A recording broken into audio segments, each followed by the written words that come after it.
Hello नमस्कार दोस्तों, आपका स्वागत है हमारे न्यूज चैनल पे। और आज तारीख है 14 अक्टूबर 2024, दिन सोमवार, हिंदी तिथि एकादशी। चलिए दोस्तों शुरू करते हैं देश विदेश की तमाम बड़ी खबरें फटाफट से। भारत और कनाडा के बीच तनाव बढ़ रहा है। कनाडाई पीएम जस्टिन ट्रूडो ने कहा था कि लाहौस में पीएम मोदी से मुलाकात हुई, लेकिन विदेश मंत्रालय ने इसका खंडन किया। कनाडा ने भारत पर खालिस्तानी आतंकी हरदीप सिंह निज्जर की हत्या का आरोप लगाया था। उत्तराखंड में पुलिस कांस्टेबल भर्ती की उम्र सीमा बढ़ने की संभावना है। उत्तराखंड बेरोजगार संघ की प्रतिनिधिमंडल ने मुख्यमंत्री पुष्कर सिंह धामी से मुलाकात कर यह मांग रखी।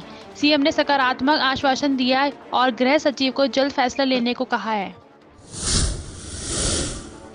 एनसीपी प्रमुख शरद पवार ने बाबा सिद्दीकी की हत्या पर दुख व्यक्त किया। उन्होंने कहा कि राज्य की ध्वस्त कानून व्यवस्था चिंताजनक है। पवार ने मांग की कि सरकार जिम्मेदारी स्वीकार कर पद से हटे। उन्होंने बाबा सिद्दीकी को श्रद्धांजलि दी और परिवार के प्रति संवेदना व्यक्त की। सूर्य कुमार यादव ने बांग्लादेश के खिलाफ तीसरे टी20 में जीत दर्ज कर बतौर कप्तान इतिहास रचा। भारत ने उनकी कप्तानी में 2 बार 100 से ज्यादा रन से जीत हासिल की। सूर्य पहले भारतीय कप्तान बने जिन्होंने ये कमाल किया। पूर्व सीएम अरविंद केजरीवाल ने बाबा सिद्दीकी हत्याकांड पर प्रतिक्रिया व्यक्त की। उन्होंने कहा, मुंबई में एनसीपी नेता की सरेआम हत्या से देश भर में खौफ फैला है। दिल्ली में भी गैंगस्टर राज की स्थिति है। जनता को अब इन लोगों के खिलाफ खड़ा होना होगा। हरियाणा के पानीपत में आईपीएल टीम में चयन का झांसा देकर 1 करोड़ रुपए की ठगी हुई। आरोपियों ने पीड़ित से बड़ी राशि वसूली। पुलिस ने धोखाधड़ी का मामला दर्ज कर जांच शुरू की।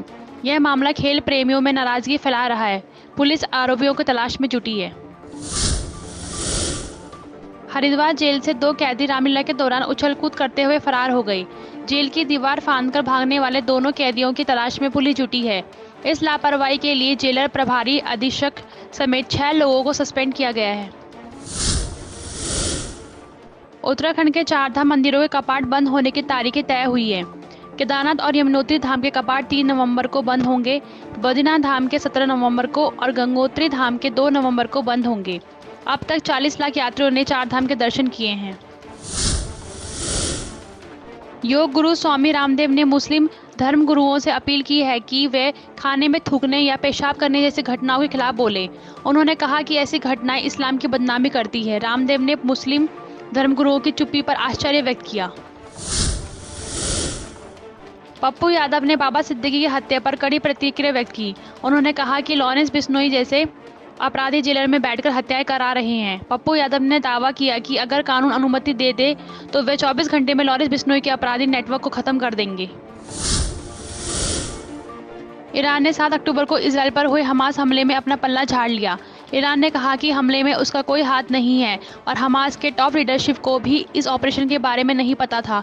ईरान ने हमले के लिए फंडिंग करने से भी इनकार किया। प्रधानमंत्री नरेंद्र मोदी ने भारत मंडपम में पीएम गति शक्ति अनुभूति केंद्र का निरीक्षण किया। उन्होंने पीएम गति शक्ति योजना से देश भर में परियोजनाओं की योजना और क्रियान्वयन में हुई प्रगति की सराहना की। यह योजना विकसित भारत के सपने को पूरा करने में महत्वपूर्ण भूमिका निभा रही है। बाबा सिद्दीकी हत्याकांड में चौथे आरोपी की पहचान मोहम्मद जीशान अख्तर के रूप में हुई। मुंबई पुलिस ने 2 आरोपियों को पहले ही गिरफ्तार किया था। एक आरोपी को 21 अक्टूबर तक पुलिस हिरासत में भेजा गया, जबकि दूसरे आरोपी, जो खुद को नाबालिग बता रहा है, का मेडिकल टेस्ट होगा। उत्तर प्रदेश के मुख्यमंत्री योगी आदित्यनाथ अपनी बीमार मां सावित्री देवी से मिलने देहरादून के हिमालयन हॉस्पिटल पहुंचे। 85 वर्षीय सावित्री देवी को उम्र संबंधी समस्याएं हैं, लेकिन उनकी तबीयत में सुधार हुआ है। सीएम योगी के आने पर हॉस्पिटल के बाहर सुरक्षा बढ़ा दी गई है। डेमोक्रेटिक कैंडिडेट कमला हैरिस ने अपना मेडिकल रिकॉर्ड जारी किया, जिसमें उन्हें पूरी तरह से फिट बताया गया। कमला ने रिपब्लिकन कैंडिडेट डोनाल्ड ट्रंप से भी अपना मेडिकल रिकॉर्ड सार्वजनिक करने की मांग की। ट्रंप की टीम ने दावा किया है कि वे पूरी तरह से स्वस्थ हैं। मुंबई में एनसीपी नेता बाबा सिद्दीकी की हत्या के मामले में पुलिस ने बड़ी कार्रवाई की। हमलावरों के घर पर दबिश देकर उनके माता-पिता को हिरासत में लिया गया। मुख्य हमलावर धर्मराज कश्यप गिरफ्तार, जबकि शिव कुमार गौतम अभी फरार है। पूछताछ जारी है। लॉरेंस बिश्नोई गैंग ने सोशल मीडिया पोस्ट के माध्यम से एनसीपी नेता बाबा सिद्दीकी की हत्या की जिम्मेदारी ली। पोस्ट में सलमान खान और दाऊद गैंग का जिक्र है, जिसमें कहा गया है कि उनकी मदद करने वालों का हिसाब किताब होगा। सुरक्षा एजेंसियां जांच में जुटी है। उत्तराखंड के रुड़की में लंडोरा और ढंढेर स्टेशन के बीच रेलवे ट्रैक पर एलपीजी सिलेंडर मिला। मालगाड़ी के लोको पायलट ने सिलेंडर देखकर अधिकारियों को सूचित किया। आरपीएफ और जीआरपी जांच में जुटी है। पुलिस ये पता लगा रही है कि ये सिलेंडर साजिशन रखा गया है या अनहोनी की और वजह है। आसपास के आर्मी कैंट की सुरक्षा को लेकर भी चिंता है। भारत के 3 राज्यों अरुणाचल प्रदेश, जम्मू कश्मीर और असम में पिछले 12 घंटों में भूकंप के झटके महसूस किए गए। भूकंप की तीव्रता अरुणाचल में 3.2, जम्मू कश्मीर में 4 और असम में 4.2 रिक्टर स्केल पर दर्ज की गई। घटना में कोई जान माल की हानि नहीं हुई, लेकिन लोग दहशत में हैं। एनसीपी नेता बाबा सिद्दीकी की हत्या में बिश्नोई गैंग का हाथ होने का पता चला है। आरोपियों ने पूछताछ में गैंग का सदस्य होने की बात स्वीकार की। वह 25 से 30 दिनों से रैकी कर रहे थे और 3 ऑटो से बैंड्रा पहुंचे थे। अन्य सहयोगियों की भी शामिल होने की आशंका है। कांग्रेस अध्यक्ष मल्लिकार्जुन खड़गे ने बीजेपी पर हमला बोला। कहा, पीएम मोदी को कांग्रेस को अर्बन नक्सल कहने का हक नहीं। खड़गे का दावा, बीजेपी खुद आतंकियों की पार्टी है, लिंचिंग में शामिल रहती है। यह पलटवार पीएम मोदी के बयान पर दिया गया है। मिडल ईस्ट में तनाव के बीच ईरान पर बड़ा साइबर हमला हुआ है। ईरान के न्यूक्लियर साइट्स और कई प्रतिष्ठानों पर एक साथ साइबर अटैक किए गए, जिससे सरकारी सेवाएं बाधित हुई। इसे इजरायल का जवाबी हमला माना जा रहा है, जो क्षेत्रीय तनाव को बढ़ा सकता है। मालदीव के पूर्व राष्ट्रपति इब्राहिम मोहम्मद सोलिह ने वर्तमान राष्ट्रपति मोहम्मद मुइज़्ज़ू पर हमला बोला। सोलिह ने कहा कि मुइज़्ज़ू ने पड़ोसी देशों के बारे में अपमानजनक टिप्पणी की और देश को नुकसान पहुंचाया। अब मुइज़्ज़ू भारत के साथ मिलकर उन्हीं नीतियों को आगे बढ़ा रही हैं जिनका पहले विरोध किया गया था। पाकिस्तानी क्रिकेटर फ़खर जमान ने बाबर आजम को टीम से बाहर करने के फैसले पर नाराजगी व्यक्त की। उन्होंने कहा कि यह फैसला चिंताजनक है और टीम में नकारात्मक संदेश जाएगा। जमान ने विराट कोहली का उदाहरण दिया, जिन्हें खराब फॉर्म के बावजूद भारतीय टीम ने कभी बेंच पर नहीं बैठाया। हरियाणा में 16 अक्टूबर को भाजपा विधायक दल की बैठक होगी, जिसमें नेता चुने जाएंगे। नायब सैनी का नाम लगभग तय है। बैठक में विधायकों और केंद्रीय पर्यवेक्षक शामिल होंगे। इसके बाद राज्यपाल के सामने सरकार बनाने का दावा पेश किया जाएगा। नए मुख्यमंत्री 17 अक्टूबर को पंचकुला में शपथ लेंगे। अमेजॉन की टैबलेट सेल में गेमिंग और प्रीमियम टैबलेट्स पर भारी छूट मिल रही है। ग्राहक सैमसंग गैलेक्सी टैब और लेनोवो टैब जैसे बेहतरीन टैबलेट्स सस्ते दामों में खरीद सकते हैं। गेमिंग के शौकीनों के लिए उच्च प्रदर्शन वाले टैबलेट्स पर भी आकर्षक ऑफर्स हैं। बिहार में डेंगू वैक्सीन का अंतिम क्लिनिकल ट्रायल शुरू हुआ। पटना के राजेंद्र स्मारक चिकित्सा विज्ञान अनुसंधान संस्थान में 500 लोगों पर परीक्षण किया जाएगा। भारतीय आयुर्विज्ञान अनुसंधान परिषद और पैनेसिया बायोटेक लिमिटेड द्वारा विकसित इस वैक्सीन से जल्द ही डेंगू को रोकथाम संभव हो सकती है। पाकिस्तान के कराची में डिप्थीरिया टीके की कमी से 100 से ज़्यादा बच्चों की मौत हो गई। यह रोग टीकाकरण से रोका जा सकता है। सिंध में पिछले साल 140 मामले सामने आए थे, जिनमें 52 लोगों की मौत हुई थी। टीके की कमी ने स्थिति को और गंभीर बना दिया है। दिल्ली के भवाना औद्योगिक क्षेत्र में एक फैक्ट्री में भीषण आग लग गई। दिल्ली फायर डिपार्टमेंट ने 16 दमकल गाड़ियों को मौके पर भेजा। आग लगने की सूचना सुबह 9:30 बजे मिली। अभी तक कोई हताहत नहीं हुआ है। राहत कार्य जारी है और आग पर काबू पाने की कोशिश की जा रही है। डोनाल्ड ट्रंप ने चेतावनी दी है कि अगर वे राष्ट्रपति बने तो भारतीय सामानों पर टैक्स 2 गुना कर देंगे। विशेषज्ञों के अनुसार इससे भारत की जीडीपी में थोड़ी कमी आएगी, लेकिन इसका कोई बड़ा नुकसान नहीं होगा। भारत के निर्यात पर कुछ प्रभाव पड़ेगा, लेकिन अर्थव्यवस्था को बड़ा झटका नहीं लगेगा। दिल्ली पुलिस ने जलवायु कार्यकर्ता सोनम वांगचुक और 20 अन्य प्रदर्शनकारियों को हिरासत में लिया।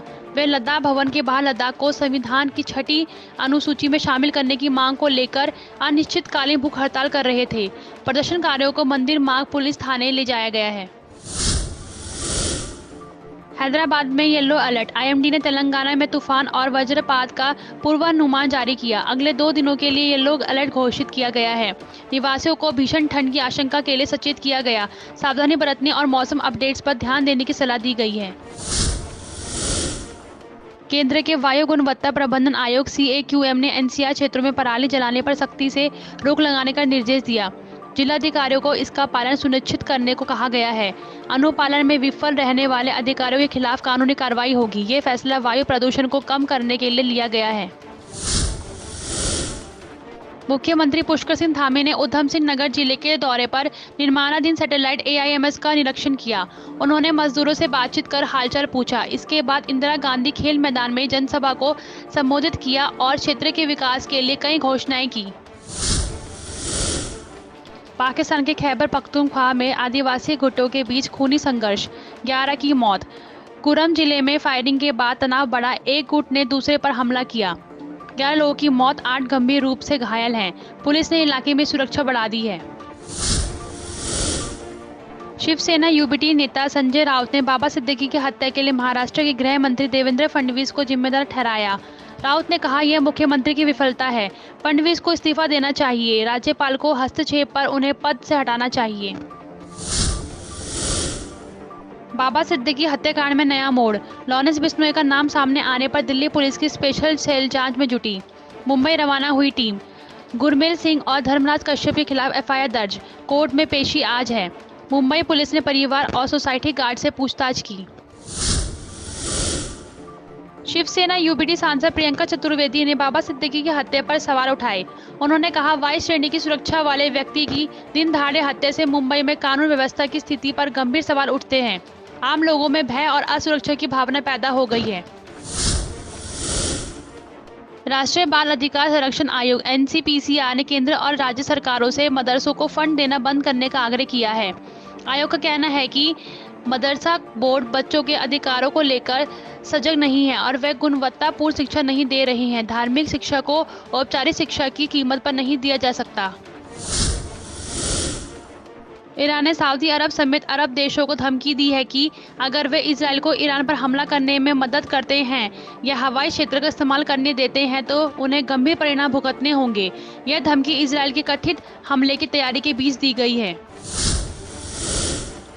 हवाई जहाज निर्माता बोइंग कंपनी ने 17,000 कर्मचारियों की छंटनी का फैसला किया है। कंपनी व्यापार से जुड़ी समस्याओं का सामना कर रही है, जिसमें हथियार और सैन्य उपकरण बनाने में घाटा शामिल है। नए जहाज 777X की डिलीवरी तारीखें भी बढ़ा दी गई है। ICICI बैंक ने क्रेडिट कार्ड नियमों में बदलाव किया है। अब एयरपोर्ट लाउंज के लिए तिमाही में 75,000 रुपये खर्च करने होंगे। पहले ये सीमा 35,000 रुपये थी। इसके अलावा इंश्योरेंस, बिजली पानी बिल, फ्यूल सरचार्ज और ग्रॉसरी खरीद पर मिलने वाले लाभ कम कर दिए गए हैं और थर्ड पार्टी पेमेंट ऐप में स्कूल कॉलेज फीस भरने पर 1% ट्रांजैक्शन शुल्क लगेगा, जो 15 नवंबर से लागू होगा। विदेशी निवेशकों ने अक्टूबर में भारतीय शेयर बाजार से 58,711 करोड़ रुपए निकाले। कच्चे तेल की बढ़ती कीमतें और अमेरिका में मंदी की आशंका के कारण ये निकासी हो रहा है। इसके परिणाम स्वरूप भारतीय शेयर बाजार में भारी गिरावट देखी जा रही है, जबकि विदेशी निवेशक चीनी बाजार में निवेश कर रहे हैं। एवेन्यू सुपरमार्ट्स का दूसरी तिमाही का शुद्ध मुनाफा 5.77% बढ़कर 659.58 करोड़ रुपए हुआ। पिछले साल ही इसी तिमाही में यह 623.56 करोड़ रुपए था। कंपनी का रेवेन्यू 14.4% बढ़कर 14,444.50 करोड़ रुपए हुआ। डीमार्ट की मूल कंपनी एवेन्यू सुपरमार्ट्स का वित्तीय प्रदर्शन मजबूत रहा है। नवरात्रि 2024 में रियल एस्टेट बाजार में फ्लैट्स की बम्पर बुकिंग हुई। 2 BHK और 3 BHK फ्लैट्स की सबसे अधिक मांग रही, जो मध्य वर्गीय परिवारों की पसंद है। फेस्टिवल सीजन में बुकिंग में बढ़ोतरी से बाजार में सकारात्मकता देखी जा रही है। रियल एस्टेट विशेषज्ञों के अनुसार ये प्रवृत्ति आगे भी जारी रह सकती है। भारत में UPI पेमेंट्स में 52% की बढ़ोतरी हुई है। 2024 के पहले 6 महीनों में डिजिटल पेमेंट 78.97 अरब हुए। अप्रैल जुलाई में UPI से 81 लाख करोड़ रुपए का लेन देन हुआ है। हर सेकंड में 3,729.1 रुपए का लेन देन हो रहा है, यानी हर मिनट 2 लाख से ज़्यादा ट्रांजैक्शन हो रहे हैं। टाटा मोटर्स अपनी हैचबैक गाड़ियों पर बड़ा डिस्काउंट ऑफर कर रही है। टियागो पर 65,000 रुपये और अल्ट्रॉस पर 45,000 रुपये की छूट है। टिगोर सेडान पर 30,000 रुपये तक की छूट मिल रही है। ये छूट पेट्रोल और CNG दोनों विकल्पों में उपलब्ध है। अतिरिक्त लाभ भी है। टोयोटा ने Urban Cruiser Hyryder SUV का फेस्टिवल लिमिटेड एडिशन लॉन्च किया। इसमें 51,000 रुपये की मुफ्त एसेसरीज शामिल है, जिसमें 13 नई विशेषताएं जैसे मड फ्लैप और बम्पर क्रोम गार्निश है। यह limited edition mid spec G और टॉप स्पेक V ट्रिम में उपलब्ध है। 1.5 लीटर पेट्रोल इंजन के साथ है। इसी के साथ समाप्त होते हैं आज के देश विदेश के समाचार। हमारे साथ यहाँ तक बने रहने के लिए धन्यवाद।